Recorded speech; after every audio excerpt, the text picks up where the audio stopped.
Throughout its history, NASCAR racing has been filled with innovators. None have been able to match the ingenuity and genius of one man, Smokey Yunick. His name may bring a smile to many mechanics' face, but his legend has been an inspiration. Hello and welcome to the Men Behind the Wrenches. I'm Jeff Hammond.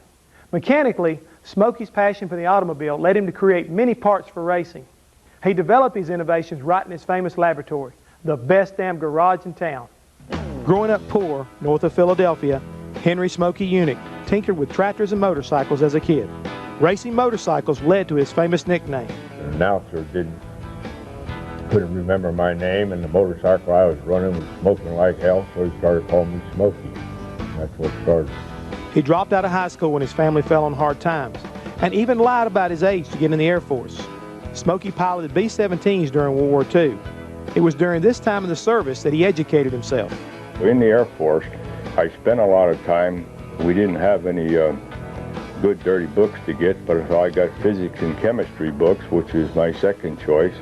And I found the physics very intriguing. In other words, I was quite shocked to find out that what seemed so complex and complicated to me was actually so very simple if you studied it from the ground up.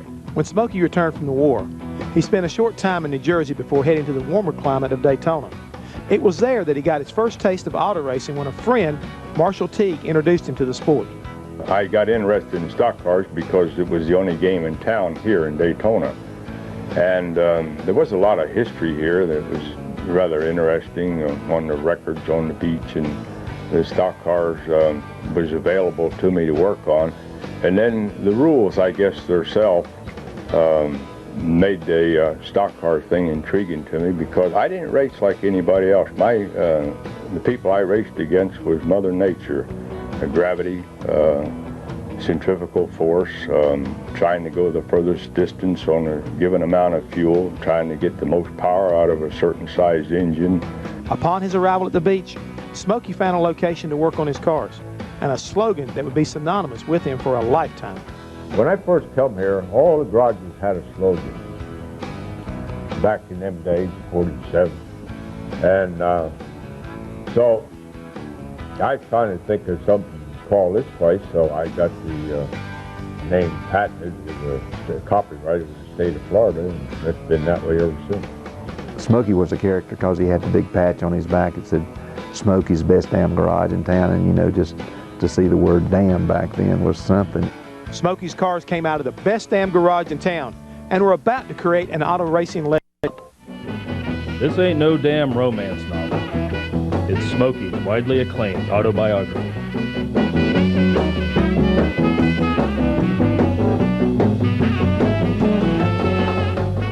To hear stories of the days when the stock cars were really stock and the drivers were as fast off the track as they were on, call 866-SMOKEY2 or visit online at SmokeyYunick.com.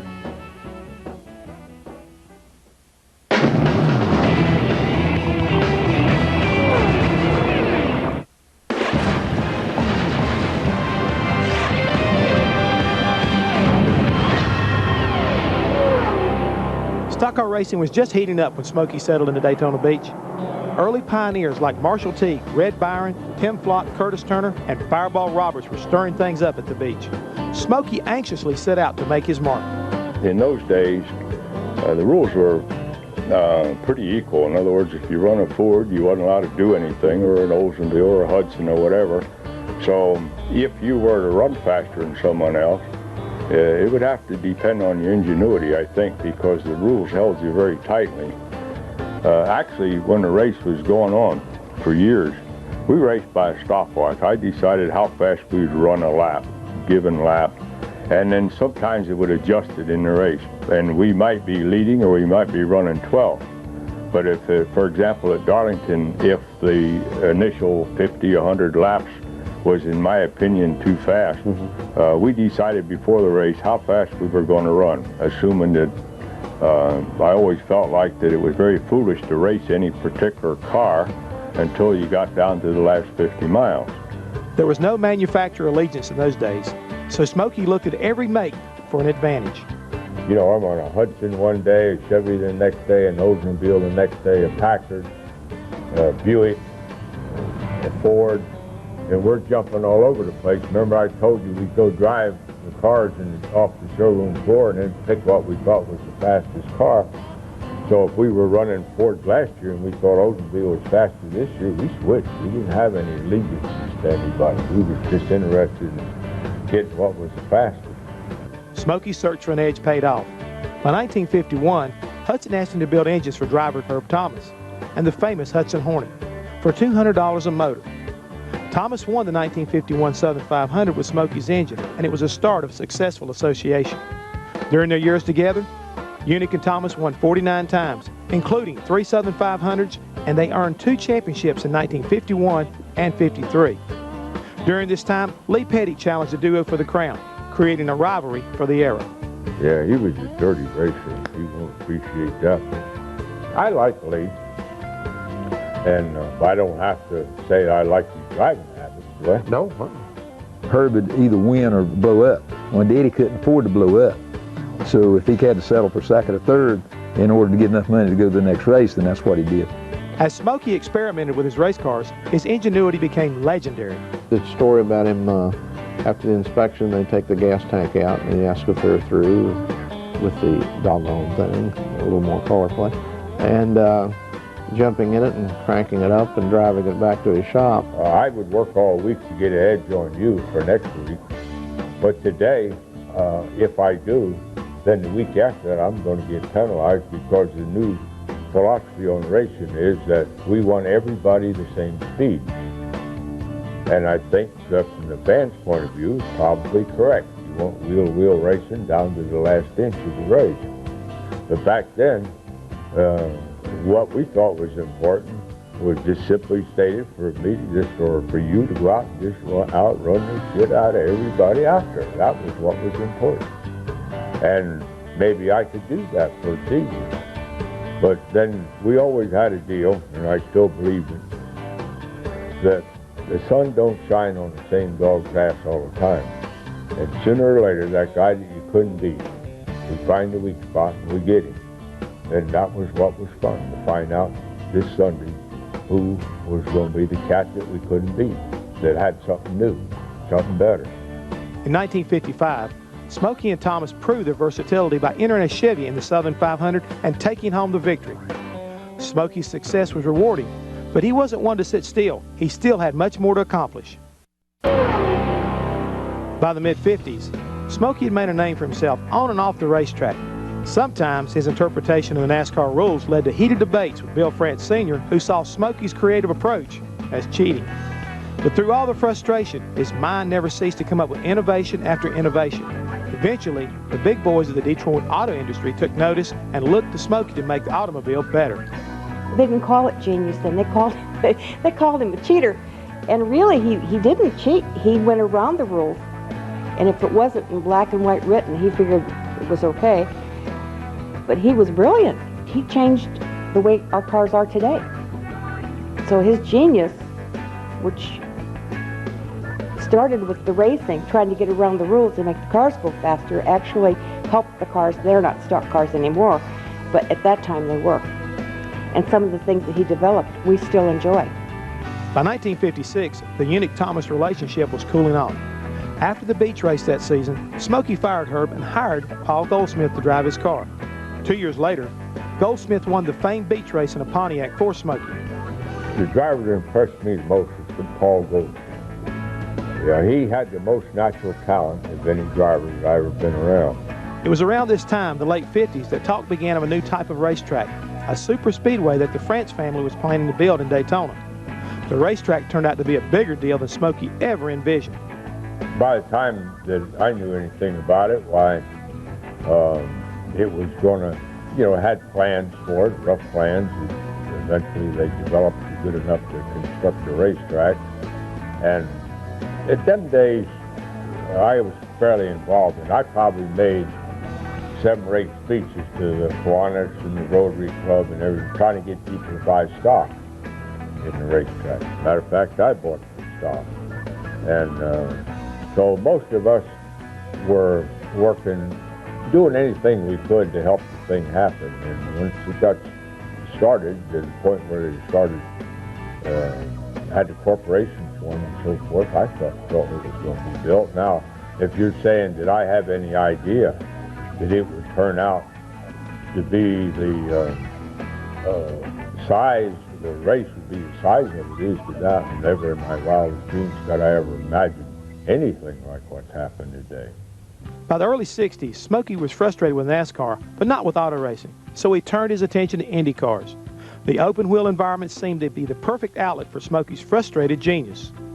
He liked Indianapolis because he called it a little skinny rule book. By this time, NASCAR's rule book had gotten bigger and thicker and more restrictive, and Indianapolis said the car had to be this long and it had to be this wide and it had to weigh this much, and beyond that, you could really let your imagination go. And he did with his capsule car and with the first wing on the car in Indianapolis. He really enjoyed that freedom of thinking.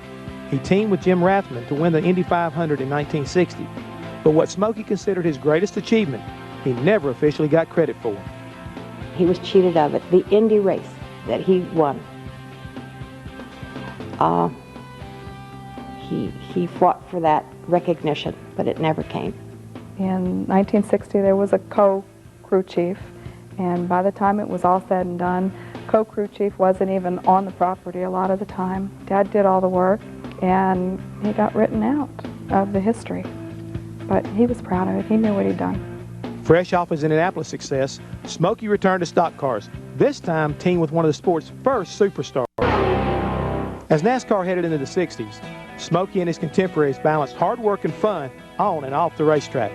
They were a fun-loving bunch. In those days, all the guys were alive. Fireball Roberts was there, Little Joe Weatherly was there, and all these people that now have become legends. They were just people and just out to have a good time. And they would race and they would party. And then they'd go home and go to work until the next weekend, and then they would race. They weren't making their living at it. It was their hobby, really. It was their party. In 1962, Smokey teamed up with the superstar of the era, Fireball Roberts. Despite watching Fireball race for years, Smokey was skeptical about the driver. The Angels are going for a win in their third consecutive game. Hi, and welcome to MVP Baseball. This is Dwayne Kuiper with Mike Krukow. Should be a great night for a ball game. It was obvious to me. Here's the starting pitcher, Wade Miller. A very good stock car driver as well as his modified Tonight's driver. matchup As a matter of fact, features that's all the I think Anaheim about as good a Angels driver and the he Boston was. Red Sox. And possibly better than most. And so since we lived in the same town, we eventually got hooked up. And This guy here is and accustomed run to together. frequent We success run together against a lot right-handed more pitching. Earlier, if I had liked him personally. Then I finally got to know him. Fireball was a loner. And unfortunately, so am I. And we did not get along the best. But then we got along good. But we were never real close friends. For example, Paul Goldsmith and myself, we were very close friends, and still are. Herb Thomas and I had a lot more easygoing relationship than I did with Fireball. And so that's what held it off for some time. But once we got the racing together, I understood in him. I understood his abilities and so forth, and I think he understood mine, and we finally got to where we were able to make a team. I don't think Fireball thought Smokey had the best handle in the world on handling. And a lot of that was, and there were some occasional discussions that got a little heated between Smokey and Fireball about, handling the car. I've got to turn the thing, Smokey. It can't just sit in the straightaway. And but together they were a fabulous team. Roberts raced the wheels off of Smokey's Pontiac, winning the coveted Daytona 500 in 1962. Roberts took 9 poles and 3 wins that season, finishing 8th in the point standings. By 1964, Smokey dabbled in all forms of motorsports. He and Roberts had split up as a team, but continued to be friends. During that season, Smokey sensed that Fireball had lost some of his desire. We had the capsule car at Indianapolis, and I was having trouble up there, and Fireball come to see me just for the Charlotte race. And he would, if the truth was known, he would like to have not run the Charlotte race. He told me that he had a contract with a beer company, and that would be his last race. He wouldn't even finish the season. And then I discovered, and I think he came purposely to tell me, that I was right and he needed to get away. And I said, well, you wouldn't be no worse up here driving the Capitol car. And asked him if he wanted to drive it because we had problems with what was going on there. And he said, no, I'm going down and run that thing. And I'll see you after it's over. And then, of course, you know the rest of the story. Fireball was seriously injured in a fiery crash at Charlotte with Junior Johnson and Ned Jarrett. He never recovered. Oh, he was grief-stricken. He really was very fond of Fireball, and he had felt that Fireball's racing career was over. He had a thing he called seat gap. When the driver was driving, he should be relaxed. And once they started to lean forward and grip the wheel, if there was that seat gap, that meant to him that they were nervous. And he watched that, and that meant to him they were not as comfortable in the danger they were putting themselves in. Through the 60s, Smokey continuously tested his ideas in stock cars and other forms of racing, always challenging the boundaries of the machine and the rules of the sport. One big laugh I got out of Smokey was running a Trans Am car up at Washington in New York, and this was 1969 and 1970. He came in, he had in a Camaro, and he pulled in and started unloading and all this. I walked around and, you know, I said, Smokey, you got trouble. He said, what do you mean? I said, you never get through inspection. What are you talking about? I said, I'm telling you. But when they went over there and started through inspection and all these college boys, you know, they'd go around and get all these college kids, you know, and they'd go measure all these street cars up, and they come and started measuring all over Smokey's car, and he just went in orbit. He couldn't finish. They finally, you know, they told him to load it up. He didn't get through. But Smokey was a competitor. I enjoyed winning. I was proud of winning. But that was yesterday. To me, every race that ended, 10 seconds after it was over, it's ended, it's finished. And to me, what was important is what the hell are we going to do next Sunday? I was proud that I won this Sunday. But I didn't see it as any special, it didn't give me any special privilege in any way, because in real life, the fact that you won this Sunday don't do you one damn bit of good next Sunday. You got to re-win it again yourself. In 1969, a frustrated Smokey unit walked away from stock car racing, only to dabble in it for a Despite his retirement from NASCAR racing, Smokey continued to develop new ideas for the automobile industry. I think people are surprised to find out how funny he was, how insightful he was, and how forward-thinking he was. He was involved with energy conservation and alternate energy when it wasn't trendy or politically acceptable to do so. He was worried about preserving the environment, not just for his grandkids, but for generations to come. He was also very concerned about the safety aspect in NASCAR, and well, in racing at large, not just NASCAR. Smokey's genius was truly ahead of his era. Many of his innovations are still used in race cars and in your automobile today. He's created so many different innovations in the sport, and also was very innovative and creative in circumventing the rules. He found the gray areas or the white areas between the black letters that weren't covered and took advantage of it. He didn't read the rule book and say, okay, you know, 2 and 2 is 4. He was going to add up 2 and 2 and make it 5. I mean, he always went a little bit further then, but that was the ingenuity. There was nobody, I think, that in his time that had the horsepower and engine to do that. He was a real innovator. He seemed to set over that and figure what he needed to do to get around the rules that we had.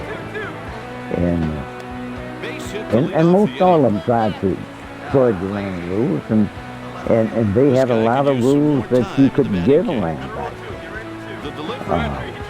But it took a lot of work and knowledge on what you were doing to break that rule and still be legal.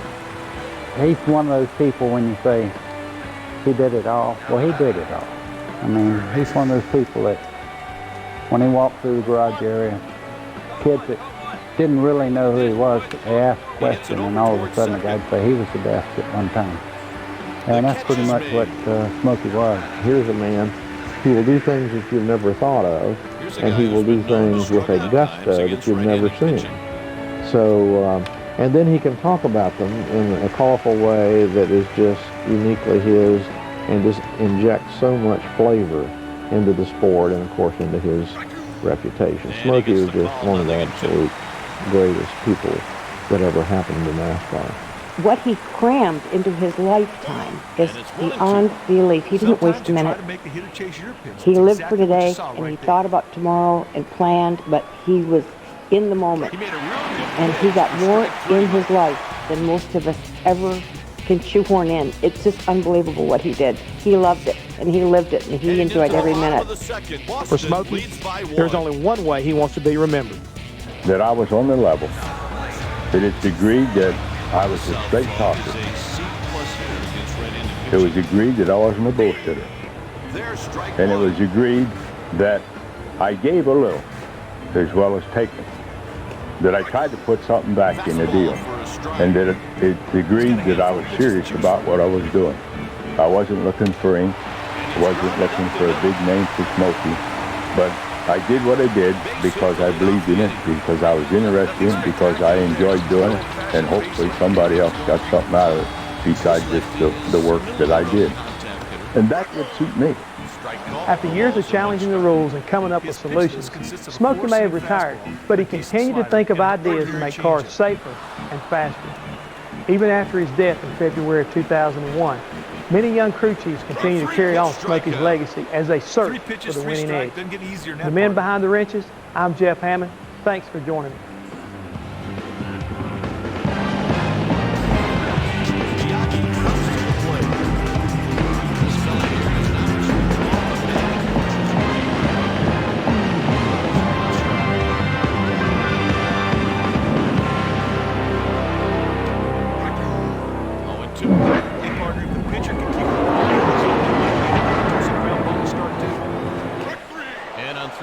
He's gone. Hey, the pitcher wins the battle. Sweet pitch to get the K. A tall, quiet man who always had a serious look on his face. Bud Moore is a decorated war veteran who was one of the originals of NASCAR racing. A highly skilled mechanic who found success as the sport grew. Today, on Men Behind the Wrenches, we take a look at the legendary mechanic and car owner, Bud Moore. That'll do it for the Red Sox in the second. Boston leads by 1. Chef is up. This lefty is in a For over 6 decades, Bud Moore has been a fixture on the NASCAR circuit. The sport's greatest drivers and mechanics have passed through his garage. Hello everyone, I'm Jeff Hammond and welcome to Men Behind the Wrenches. Moore was part of the sport's old guard, a no-frills guy who used his wrench to do his talking. Bud transformed his mechanical achievements into a successful race team. Raised on a farm in Spartanburg, South Carolina, Bud tinkered with his dad's farm tractors and Model Ts as a youth. During his teen years, World War II raged in Europe. At 18, he was drafted into the United States Army, where he found himself a part of the D-Day invasion. I went in the Army in August of '43. And I came out in November 1945, and I left my basic training after 13 weeks. They sent me to Fort Dix, New Jersey. I joined the 9th Infantry Division. They shipped us overseas, and our regiment was attached to the 4th Infantry Division, made the assault on the Utah Beach on June 6th. So I hit the beach 5 o'clock in the morning on D-Day, went all the way across Germany. I got wounded several times. I wound up 5 different cars. When I got to La Havre, France, in November 1st and 2nd, 1945, they were sending me back home for discharge. When I get on that boat, I said to myself, and I raised up and looked at the good Lord, and I said, Lord, just let me get back home. I won't be back. And I've had a lot of good invitations, but I never went back yet. Bud returned home highly decorated soldier. Upon his arrival, he and a friend, Joe Eubanks, began buying and selling used cars. One day, they and another buddy, Cotton Owens, acquired a '39 Ford modified stock car in one of their trades and decided to race. We went up to Rough and County Fairgrounds, and I tried to drive it, and I couldn't drive it. I had a fence on. So Cotton got in that car that day, and I think he won about 2nd, 3rd, and heat race, and won 4th, 5th, and 2nd. And we had our car, and then Joe said, well, I may be out to drive. So he started driving, and Joe turned out to be a real good racer. By 1947, Moore was hooked on racing and opened a garage to work on race cars. Well, we started out mostly doing it for fun, but when you run 3 races a week, and back then, you know, if you took in $250 on a weekend, that's like probably taking in $10,000. Eubanks and Moore ran modifieds and stock cars all around South Carolina through 1955. By 1957, Bud worked on cars for others, including Speedy Thompson and Buck Baker. Buck Baker was a heck of a race driver. He was one of the best that came along back in the 50s, late 40s and 50s, on up into the 60s. And on the ground, I really enjoyed working with Buck Baker, and I remember he reaches on the infield single. the first race that we ran, he won, and we won several races in 57 with Baker. I don't remember now how many, but we ran a lot of races, but we won a lot of them too. That year, Baker won the 1957 Grand National Championship in a car built by Moore. Well, I was really the crew chief and chief mechanic and all on the car that Buck Baker drove. And Baker was really the car owner and the driver for the 57 championship was concerned. Bud had found his calling as a champion crew chief, but there was much more. By 1960, Bud had been building cars with Baker and Jack Smith. In July of 60, Smith had set a world record of 146.842 miles an hour for a 250-mile race at Daytona. The race was also notorious for being one of the first to use a driver-to-crew chief two-way radio, one of the many innovations Bud was soon known for. Later that year, Bud was approached with an opportunity he couldn't turn down. At the end of the year, Ray Nichols came to me and says, why don't you form your own race team? Be the car owner and the whole deal. So I went to Pontiac and now running his own team, Bud needed a driver. He chose Joe Weatherly. Weatherly, when he sat down in that race car, he was big. And, he ran that car just as hard as it could run for the whole length of the race, whether it was 100 miles or 200 miles or whatever it might be we were running. And this is what made him so good. That was the start of a unique relationship between Bud and Joe. I think Bud recognized talent, you know, when you put him in the driver's seat. And he wanted, Bud wanted someone who could go fast, but also wanted someone who could take care of the equipment and make sure that the car lasted. And Joe was that kind of driver. When he got Bud's ride, he was certainly happy. I personally never heard him say this is the best break I ever had, but I think it probably was. Weatherly was a fierce competitor. And of course, Bud Moore, very tough stretch, but driven to win too. He didn't get all those Purple Hearts in World War II, in Normandy, and then later on into Germany by being a plaintiff heart. Joe was a very, very likable person. Everybody at the racetrack loved him. And Bob Cobbins called him his son. You know, and he was in the darkness. He called him my little kinky-headed son. In 1962, Moore and Weatherly combined to win 9 times in 52 races and beat Richard Petty by over 2,000 points for their first NASCAR Grand National Championship. It was a good combination that year between all of our, you know, back then, like I say, we had what our pit crew was made out of Sunday Warriors, you know, we call them Sunday Warriors and this stuff because they went to the races just to be going because we couldn't afford to pay them. It was a good deal for as Pontiac Motor Company was concerned to win the championship in Pontiac because it never had been done before. This is what made it so great. I still don't think that history will probably realize what a good driver he was, what a champion he was, in the sense that he only probably ran, I don't think championship was in Joe's mind for many years, for any years before he associated with Bud. But it was for Bud. I mean, Bud understood that these things may be worth winning. Races were really more the driving force. Winning races meant more to those guys in those years. Winning the championship, which didn't pay as much. And as far as they were concerned, that was bonus money. Bud had seen championship success as a mechanic and a car owner, but he wasn't done writing racing history yet. With the lack of factory backing, 1963 would be a challenging year for Bud and driver Joe Weatherly. Pontiac, they pulled their support and said they was getting out and this stuff, and then Dick McCain came along with, he was the head man of Lincoln and Mercury.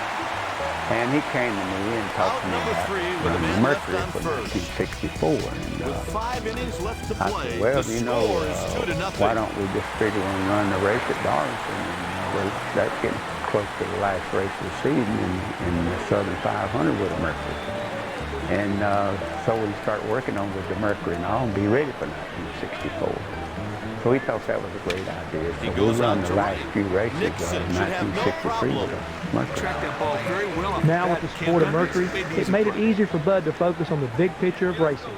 Racing back then was sort of a sideline for everybody. And we sort of worked a lot at night on the race cars, and we worked on the private cars and stuff in the daytime to make a living.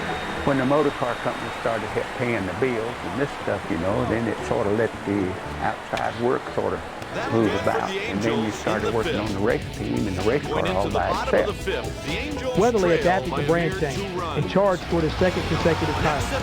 This time he did Fred Lorenzo, driving various cars with Bud Moore's Mercury as the backbone to his championship run. The 63 Pontiac was competitive all the way up till the time we quit running it.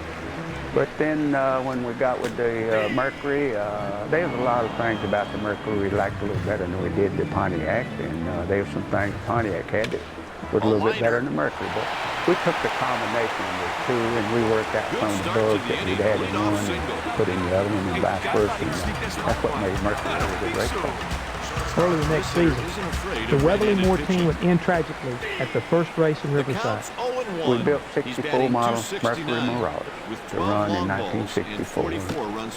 We go to Riverside, California, and what happened, we sent the car out to Bill Scott about a couple of weeks prior to the race because Ford Motor Company came out with some new brakes. And you know, running Riverside, you had to have the very best brakes you could get. So they wanted me to take the car out and make the Mercury division, and they sent me, I sent the car out to California a couple of weeks early, and they took it out to Strop, and they put on all new brakes, something other that they had came up with, and it was some good stuff. And this is what happened, and when we got into the race, we hadn't run but maybe 3 or 4 laps. And Joe had lost second gear in the transmission. So we come in the pit, and about that time, they had a big pileup on the front straightaway. I don't know, 30 or 40 cars. And, meantime, Joe jumped out and said, put a transmission in, put a transmission in. And I said, Joe, you're going to be put it. And so we got the car up and we put a new transmission. Puts it away for the out. Well, back then, they didn't have a rule like you couldn't work on it on this red flag. So the red flag, the race was red flag, and we stopped. And to clean that mess up. And we put a transmission in the car. And Joe got back out, and it was only 1 lap down when we started the race. And we took us about 15 minutes to put a transmission in. So anyway, we was running during the race, and Joe was running real hard, and we was running as fast as the lead cars. But the only thing about it was Joe he already knew he was a lap down, and I guess he had the idea he was going to try to make that lap up. And he wore the brakes out. One of the adjusters on the right front, where they had these automatic adjusters on them, adjust the brakes while the car ran, and the adjuster fell out, and when it did, it blew the wheel cylinder, and he lost the brakes going into turn 5. And he had to make left-hander into 5, and then make a hard right-hander into 6. When he did, the car got airborne and got into the wall. 2 ball, 1 and strike Joe didn't count. wear no safety. He didn't wear a shoulder harness, and he didn't like shoulder harness. He just wore a safety belt. And his body sort of went outside the car. And that's when we lost him. And when we got back home, I just about quit racing over. I told my wife and talked about it and all this, you know. And so anyway, we decided then that we'd continue. Bud put Billy Wade in the car and found more success. Ford had came out with the overhead valve engine, and for Ford, and they wanted to get it okayed, and France wouldn't okay it, so they boycotted the races, and they started not running. And France came to me and said, look, we got to have some cars, and we just can't be running Plymouth and this stuff. Said, we got to have some competition with these guys, and we got to run all these races and stuff. So I agreed with him that I'd run for him. So we started running all the races with 2 cars, and this was 65. One feat we had in 65 was with Billy Wade. This was when they run what they call the Northern Tour. So we won all 4 races in a row at Northern Tour, and it's never been done before. Sadly, an accident would claim Wade's life a year later. But Moore persevered, and his role in race car development was about to make a major impact on the entire sport of auto racing. As the 60s concluded, Bud was running a limited NASCAR schedule while helping Ford on the Grand American and Trans Am circuit. With Tiny Lund behind the wheel, Bud found more championship success. We started the Trans Am series, Ford Motor Company, in 1969. We had Parnell Jones and George Foreman running for us. And we won, they had 11 races to run in 69. We won 6, I believe it was, out of 11. Mark Donahue and Penske won the other 5, but they had 1 second place better than we were, and they won the championship in 1969. So in 1970, we won, I believe it was 9 out of the 11 races in 1970, and we won the championship. So it was a good year for us. His work with the Trans Am series led to Bud's development of the small block engines for Ford. In 1972, when Bud returned full-time to Winston Cup racing, it was with a 72 Ford, a 351 Cleveland engine, and David Pearson in the driver's seat. The small block engine program had come to life. I got with Pearson, we built a 72-mile Carina Ford to run the small block in, and so we hired Pearson to drive the car, and we went to Atlanta with the car, and Davey qualified 2nd and 3rd, and we ran 4th in the race in Atlanta. His cars were powerful, leaving the competition to look for the secrets of its horsepower. Well, you know, that was one thing, you know, is what I always figured, and we tried to do, was have usable horsepower. In other words, you could have a lot of horsepower and no torque, and the car still didn't run too good. So we worked on torque on the engine to get power down low at low RPMs and hold the power all the way up through a certain RPMs, and this is how we worked at it. By 1978, Bud was once again looking for a driver. For the past few years, Buddy Baker had piloted his race car, but Buddy was on the move. Bud decided to take a chance on Bobby Allison, who was coming back from injuries. The duo headed to Speed Weeks. His gamble on Allison would pay off in big ways. In Daytona, the car was good. The car drove good. The car was pretty fast. And I was doing really, really good in the qualifying race, which was rained out Thursday, and so we were running Friday morning. Buddy Baker slid in some oil and plowed into me and tore that car all to pieces. And I went to the motel. I laid there in the motel thinking about this thing and stewing about it, and said, you know, my career is over. I need to just go tell Bud that I'm quit. So Saturday afternoon, went back to Daytona Speedway and walked in the garage area to tell Bud that I was going to Alabama, and looked, and they had repaired that car, and it looked so good sitting there. I mean, it just showed so much effort, and you know, several of those guys just really worked hard on that thing. I said, wow, so those guys can work that hard for me, I'll give them one more day best I can. And so I won the Daytona 500 the next day. Buddy Baker came to me and he said, damn, I just got out of that car and got in this one, you come and win the Daytona 500. Bobby and Bud would stay together through 1979. The next man to climb behind the wheel of a Bud Moore car would soon be a legend. During the 80s, Benny Parsons, Ricky Rudd, Brett Bodine, and Dale Earnhardt piloted Bud Moore machines. It was during his stint with Bud that Earnhardt matured as a driver and honed his intimidating image. I really enjoyed Dale. Dale was a little hard on the equipment and this stuff because he wanted to lead every lap he could.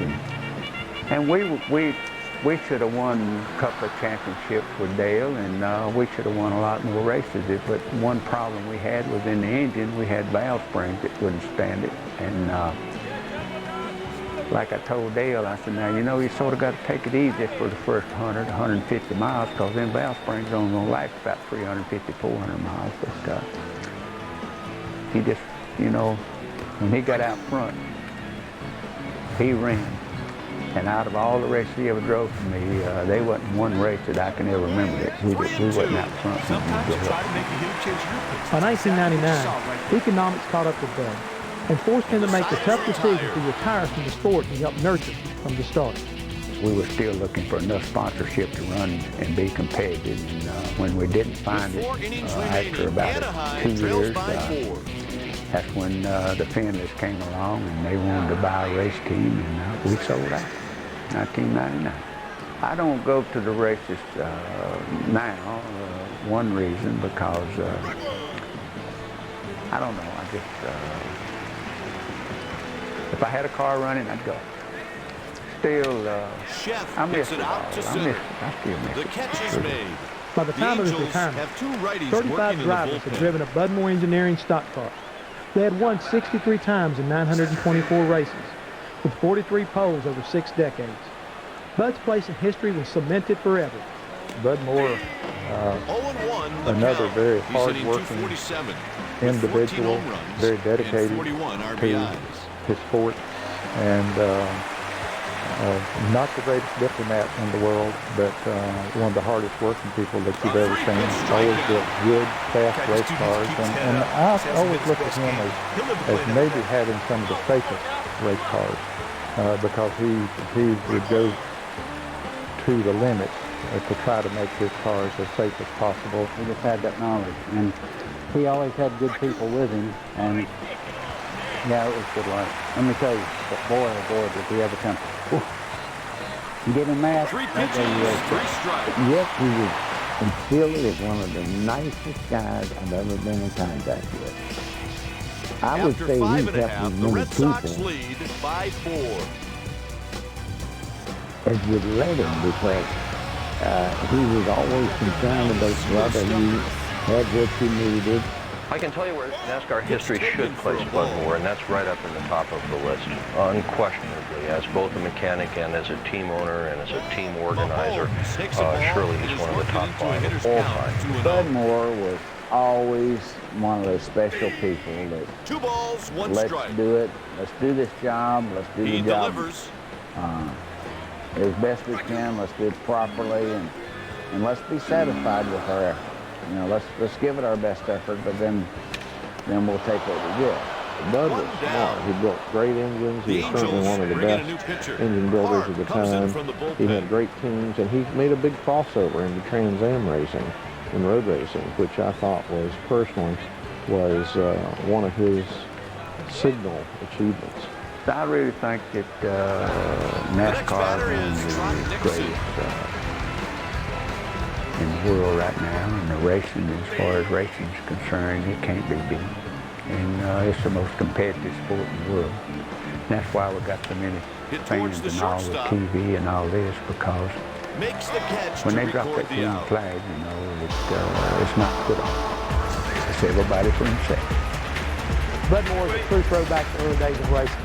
The innovations introduced by Moore through the years can still be seen in Winston Cup garages today, while the mechanics and the drivers that pass through his organization continue to exemplify the work ethic he instilled. For the men behind the wrenches, I'm Jeff Hammond. You don't get too many chances like that one, big boy. 2-1. Sometimes you try to make the game change your boots. It's exactly what you saw right there. He's in there for a stride to end the count.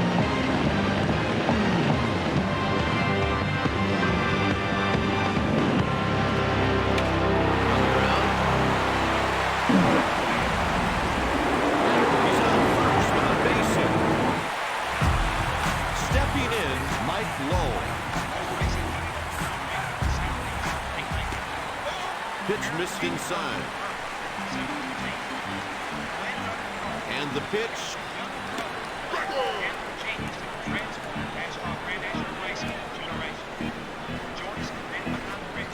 He inside outs the pitch to the right side. That'll end the inning with a runner stranded on first. With 3 innings left to play, the Angels trail by a margin of 4. Ellis comes to the plate.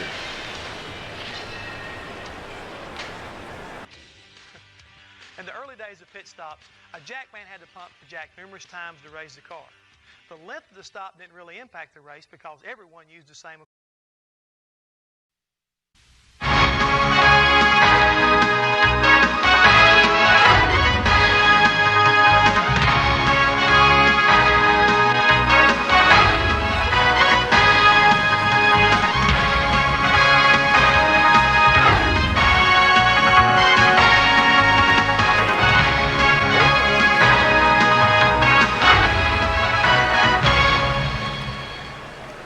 They were known as independents, teams without factory backing or major sponsors, yet they were the backbone of the sport.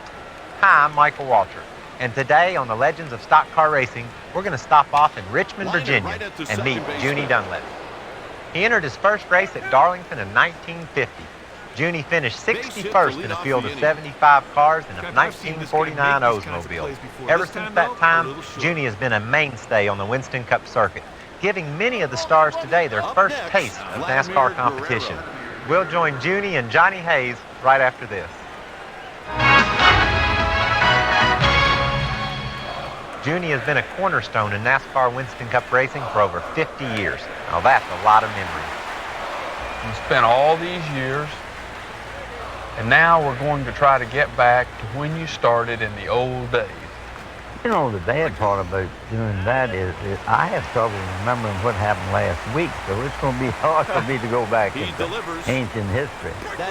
But we started in 1949, bought a car from a gentleman up in New Jersey, Les Hill. It was a modified that had been driven by Tim Flock. And on his way back up north, he left that car here. And another boy and I went over and bought it. That's when we started our racing career. And then we heard about the track as being built at Darlington. And we said, good gracious, man, we got to do something with that. So went to the wrecking yard and bought an Oldsmobile. Been flipped.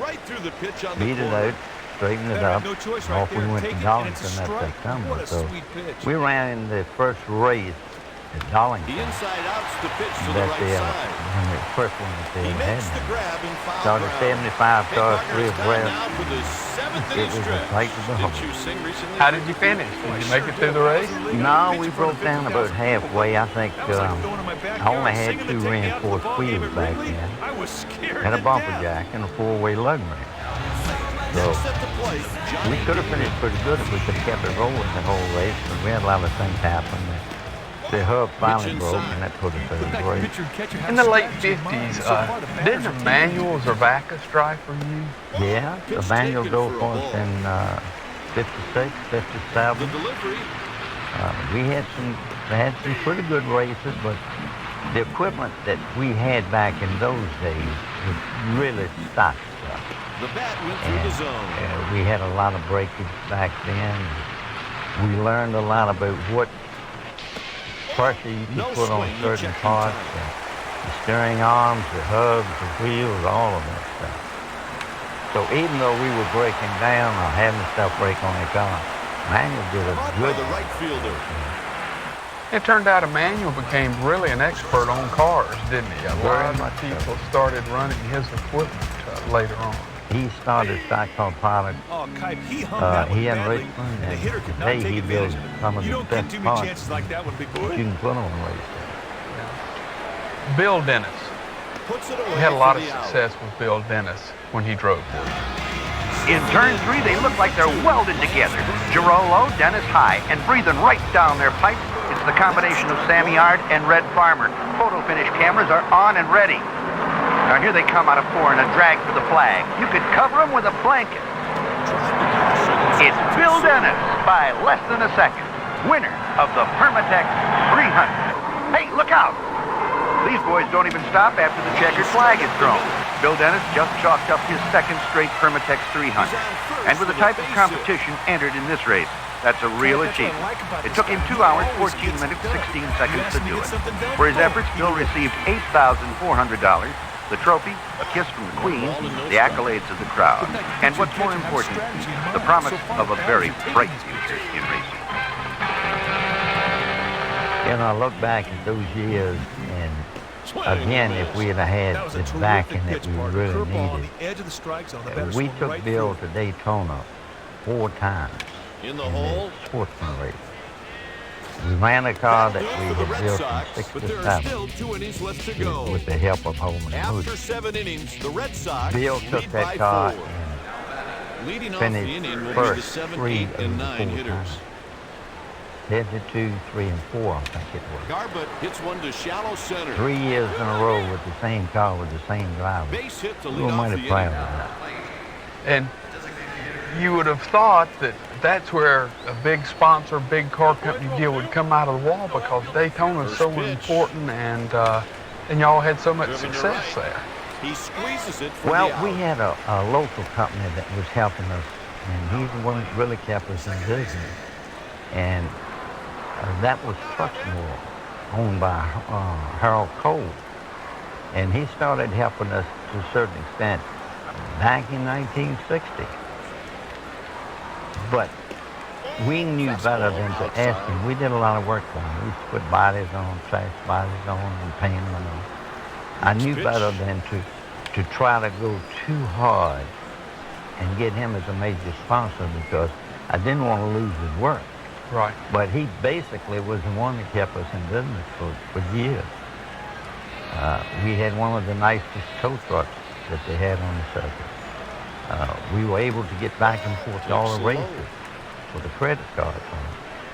So we owed a whole lot to Harold Cole for keeping the number 90 going. On the ground to And we third. never will forget that either. Dick Brooks, when he was driving for you, and y'all spent a lot of time together, and he had the ugly wreck at Talladega. What was that like? Nearing the midpoint, part of racing's Alabama gang runs first and second.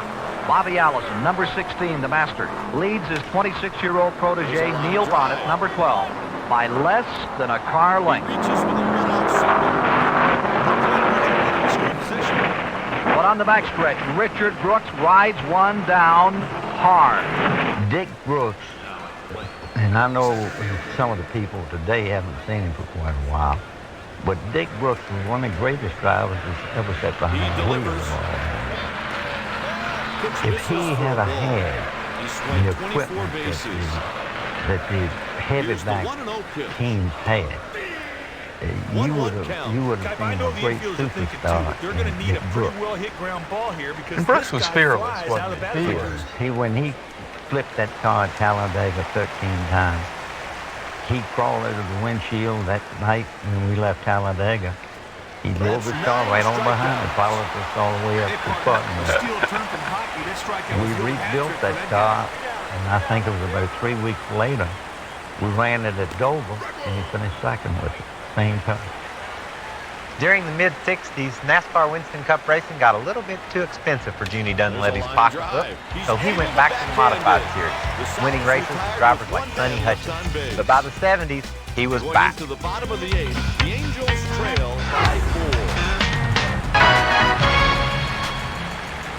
4. You were always sort of on a pedestal to everyone involved as far as respect, and you've always treated everyone right. You've given people breaks and opportunities, and those kind of things are never forgotten as you go through the list of people, and I'm sure a perfect example would be Kenny Schrader. How was it working with Kenny starting out? Very, very good. He was a smart driver, and he knew what he wanted to do.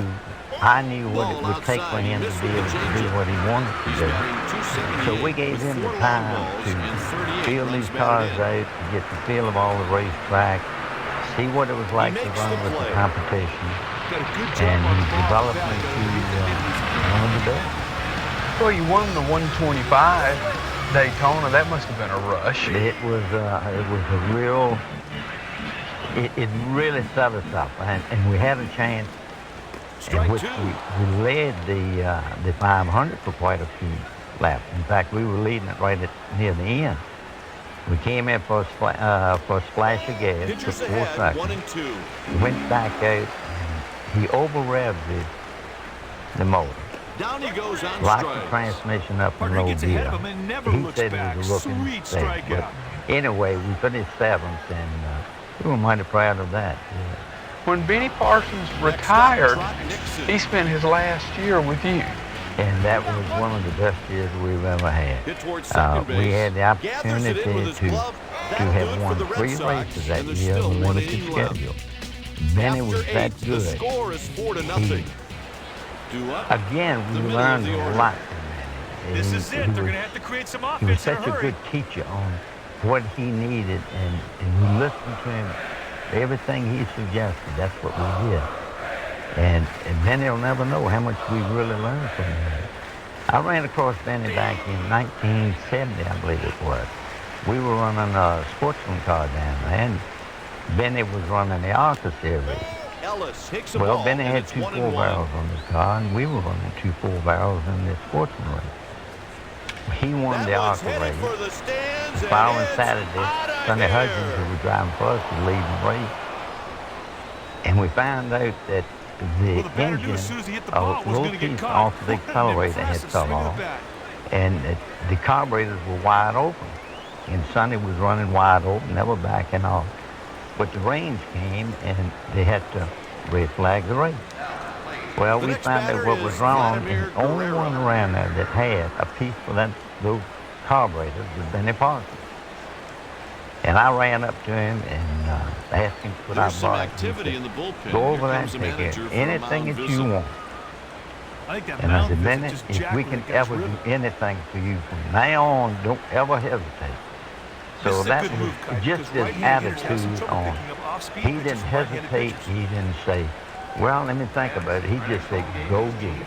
And I'll never forget that either. I've had some real experiences down through the years with all of these drivers, and I think Modified and Grand National, Winston Cup. We've had maybe 165, 170 different people that we work with, different drivers. Here's the 0-2 pitch. And it's been an experience that, I don't know, I wish I had a tape of all of them so I could go back and enjoy them like I did back when they were happening. Looking back on it, would you have done it any different way? Would your brother had the big giant sponsorships and big-to-big hero team, or would you rather have done it like you have, helped as many people as you've helped, and be as well respected as you are throughout the sport? The way that we have gone through life and through our racing career, I wouldn't change one lap of it. To have worked with so many greats down through the years, that's something that you can't buy with money. And we had Fred Lorenzen one time up at Trenton. He went out and made a couple laps. We came in, he said, now maybe we can do one or 2 things. If we want to win this race, we can spend $750,000. If we want to run 4th, we can take what we got. Take slow. I said, well, being it's late in the day, let's go for the 4th. And he went out and he ran 4th. And I mean, Fred Lorenzen was a great driver. Oh, yeah. One of the best forever. And he didn't knock our equipment. He just told us what he could do with it, and that was it. Since 1950, when Junie entered that first race at Darlington, he's gone on to enter over 700 more, winning a race in 1981 with Jody Ridley behind the wheel at Dover, Delaware. His cars have won 2 poles and over $4.5 million. Jeannie, since you've been here since the beginning of time with motorsports, you had the advantage of getting to see all the original drivers all the way up till the day to the high school boys that are driving these things that are coming in now. But we're really curious, and most of all in this Legend series, what was it like with Curtis Turner, Fireball Roberts, you know, Joe Weatherly, the heroes of those days? What were they like in those days? They were great guys, and they loved racing. They drove a race car with a passion. Curtis Turner, I never forget, he came to Richmond, stopped by a little dirt track we had on the number 2 highway one night. gets the dressed save. up, white shirt and everything. The Boston Red Sox win And it by 3. this guy that had been running that regularly, they asked him, would it be all right if Curtis made a few laps in his car? And this boy was like we were. He didn't have a lot of money, and he just did it for the love of racing and hadn't really been able to do a whole lot with it. Well, he put Curtis in there, and Curtis won the race with the car. And it was unbelievable. But he just loved to drive. He and Joe, I would imagine that they had more fun. They had as much fun as anybody that's ever been around a race car. They played a lot of jokes on each other. I remember one time Joe Weatherly was down at Daytona, and he backed up to the water right in the main drag of Daytona. And he had a Studebaker. I think it was a modified. And he revved that thing up, and I know you've been down in the middle of Daytona where that big hump is coming up off of the beach. Right. Well, when he hit that hump, he was wide open. And, of course, the police chased him, but I don't think they caught him as far as I can remember. But, I mean, to see people do things like that. Of course, he didn't do it with the idea of hurting anybody. They did clear the traffic and the people off the side to see what he was going to do. But Joe drove for me one time at Darlington. And we left Wilson and rode down to Darlington. And on the way down, he was running about 100 miles an hour in this car. And he came up on a car approaching a curve on the 2-lane highway that wasn't running fast enough to beat him around the corner, and he couldn't stop. So his sidekick, his mechanic, Johnny Rhodes, hollered, "Let her go, Joe." And Joe made us swing out, and he touched the brake, didn't do any good. So that's the reason Johnny hollered. And he went out around his car, and coming around the curve was a state trooper. Oh. Well, the state trooper let him go, let him get back in, and then he whirled around in the highway, and he chased us all the way down towards Darlington. And we got off of the road, off of the highway, in one of those little towns down through there. And Joe finally wound up hiding behind a barbecue joint. So he didn't get us that time. But all of those guys just loved racing. It was in their blood. They loved the people that were involved in it, and nothing was serious at all about it. Fireball Roberts was as strong a driver. He had a corner one time, and I asked him why he was in the business. He said he used to build motors. And he built a motor. This was in 57. He said he built a motor for this guy, and the guy brought it back and said it wouldn't run. So he went to the wrecking yard and bought a burnt Chevrolet body, a convertible, cleaned it up, put the motor in it, and Fireball drove it and won race after race with it. But I never will forget that guy. He was, I think he had worked for GM, and he was a carburetor expert. Mm-hmm. And he used to have people lined up, I mean big-time mechanics lined up in front of him to get those carburetors fixed that they had back then. Rochesters, I think they were. Right. And he just knew what to do to them, and he helped each and every one of them. He helped us. But there were people like that really made the sport, and they're the ones that kept it going, because without that type of people, you would have never been able to stay in the business. One thing I really wanted to ask you that, you're Mr. Perfect, Mr. Clean, Mr. Straight. Everybody's worshipped you, loves you. Wait a minute. I mean, you're Norman Rockwell. Everybody's sitting there saying, boy, that Junie, I wish I'd be like him. One thing, I was over at Mr. Sawyer's office today, and it shocked me a little bit because there was a car up on its side and everything, and it had a nude woman painted on top of the car. And I said, whose car is this? And he said, that's Junie Donlevy's car. What was the deal? Why did you have a nude lady painted on top of your car? Well, I didn't really know it was a nude lady up on top of it till it turned up on its nose here and laid up against the fence. We had a boy that used to come by there, and he used to do all the sign work on their cars, and he did it for nothing. And some of the boys asked him, and he was a good artist, and they asked him to do a little something up on the top. Well, I never got up there and looked. Oh, yeah, because you weren't tall enough. No, right, I wasn't tall enough. Yeah. I used to always work on the motors. But when they turned up, laid up on that fence with that lady laying bare like that, it surprised me as much as it did anybody. Oh, yeah, I'm sure it hurt Yeah. you, didn't it? It sure did. Yeah, I thought that would be the case. It's really unbelievable. Most of all, I think for someone like you, you've lived through it all, but how it's changed, say, over the last 10 to 15 years, where we go into facilities like we are here at Richmond versus where we were racing in the past, and it's just incredible, and I think it's just going to get bigger and bigger. Bigger and bigger is what it's going to do.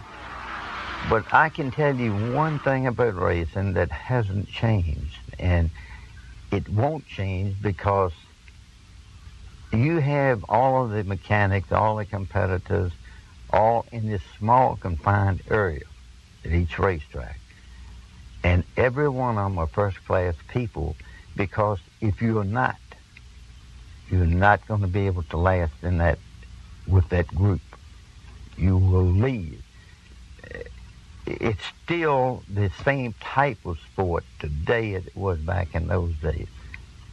And that is, you can't imagine that it would still be that way, because it's gotten so high-tech and there's so much money in it. But yet the people are still good, plain people. Yeah, sure are. With all the knowledge that they have, with all the money that they have to work with. If it wasn't like that, I wouldn't even be going today, because I've seen them all. Yeah, you've had your experience with it, haven't you? I've seen them all come and go. I've seen the greats. I've seen all of these boys in there today that I watched them come in, and a lot of them came and they went for other reasons. But the ones that stayed, they're all good people. Yeah. And that's what makes it so good.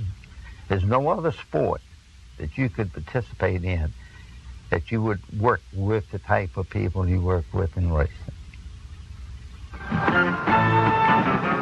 Onto the trioval under the checkered flag. Bill Dennis wins his third consecutive Permatex 300. Lenny Pond took home the second place money.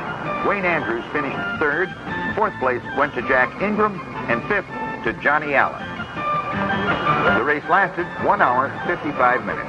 There were 21 lead changes, but the last one was the most important to Bill Dennis, because it put him in victory lane. Anyone in the NASCAR garage area will tell you that Junie Dunleavy is a very special person. We all have the utmost respect and admiration for Junie's career. Whether he wins or loses, the thrill that Junie gets out of racing is competing. When he comes to the track, it's like a family reunion. That's where he likes to be, and that makes him a true legend in stock car racing.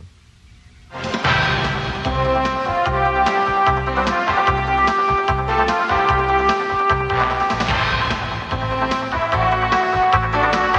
the one thing that I can say about the race that we won up at Dover, it wasn't so much winning the race, it was the team, how happy they were that we had won that race.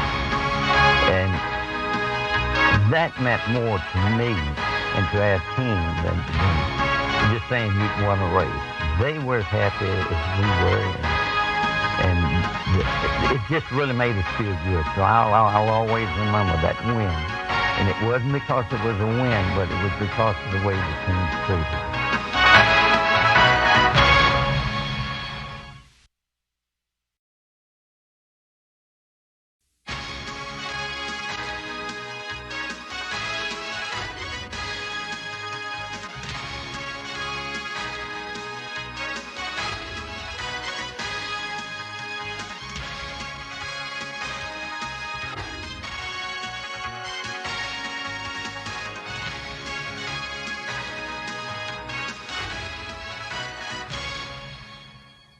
This is the North Carolina Auto Racing Hall of Fame in Mooresville, the site of today's show. Hi, I'm Alan Bestwick. Thanks for joining us. Today we visit with one of the great legends of stock car racing, man who was perhaps the smoothest there ever was on dirt, I speak of Dick Hutcherson. Born in Iowa, had a great driving career, went on to fame as a mechanic and crew chief and car builder. Johnny Hayes sat down and talked with Dick about his brief but very successful NASCAR racing career. We'll hear that conversation in just a minute. Stick around. Now, you're from Iowa, and how do you pronounce the name of the town you're from? Keokuk. Keokuk, Iowa. No, you didn't say it right. Keokuk. Keokuk. Right, you're getting closer. Keokuk, Iowa. How did you get to Winston Cup racing from Keokuk, Iowa? Let me simplify that. How did you get in motorsports, and how old were you when you started? Probably 24 or 25. I got out of the service and started running local tracks. Some of my buddies was. And run a few years at the local tracks there at Keokuk. Well, there were a bunch of people from your